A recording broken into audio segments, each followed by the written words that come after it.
Wow, that market was the fullest I've seen yet. And great to see so many familiar faces too. I've got to get back to cooking though, because sunset will be approaching before I know it. I've got dessert looked after with peach frozen yogurt, and then the appetizer course will be my fluffy goat cheese gnocchi. But now I want to get everything ready for the main course, except for the main course itself, because I'm going to have Michael grill off salmon.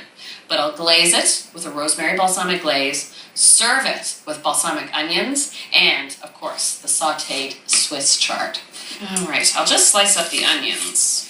When you cook down onions, they cook down to almost a quarter their size. All that water evaporates, so all you're left with is sweetness and tender onions.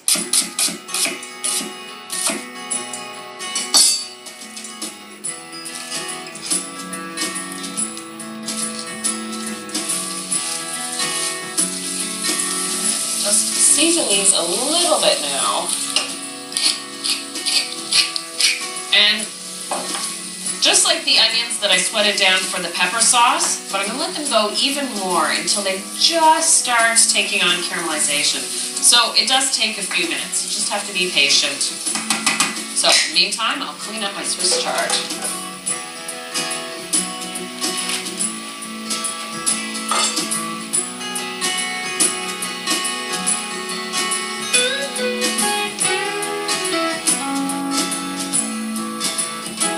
Balsamic vinegar. Now, I don't use the fine, super deluxe, expensive vinegar when I'm cooking or making a reduction. I just use the generic grocery store. You're sort of concentrating the flavors yourself. And once it reduces, it tastes sweet like candy, and that's a nice compliment to any grilled food. I want to build a glaze that can be brushed on the salmon, and at the very end of cooking, put the balsamic reduction on there. So about half a cup.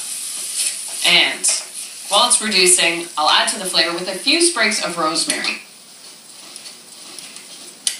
That way it adds a subtle rosemary taste, not too overwhelming. We'll let that reduce. And the garlic I'm going to slice as thinly as I can.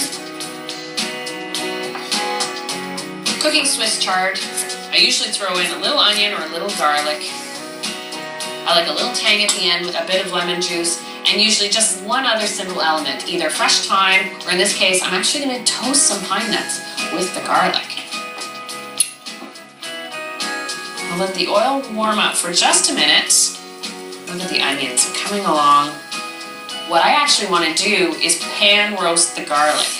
So that's why I sliced it for surface area. And the pan is rather hot, which is why I add maybe a bit extra oil than I might normally.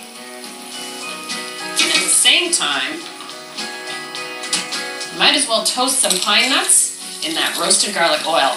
The smell immediately changes. It goes from raw garlic smell to cooked to instantly that caramelization that I'm sort of bringing out in all these elements here. About a third of a cup.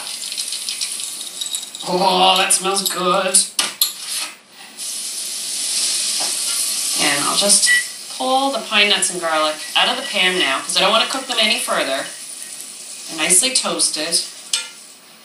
And I'll get the pan hot again. Oh, runaway pine nuts.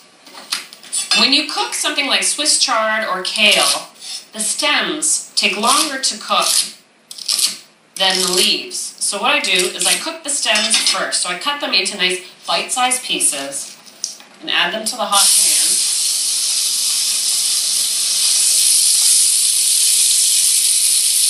Salt, little pepper, and I have to blanch the stems now to make sure they get tender.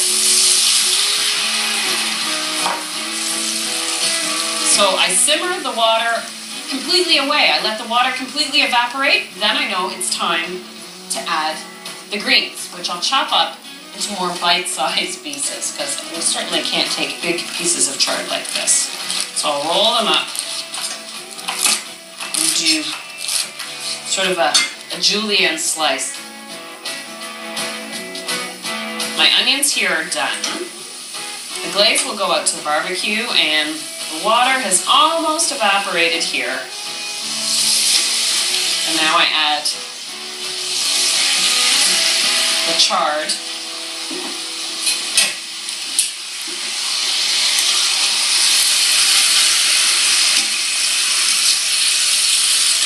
And just let the carryover heat wilt the chard. Check out the balsamic reduction. You can usually tell when it's done, when all of a sudden there's more bubbles than there are liquid, and it starts getting kind of foamy and frothy. So I'll shut the heat off of that.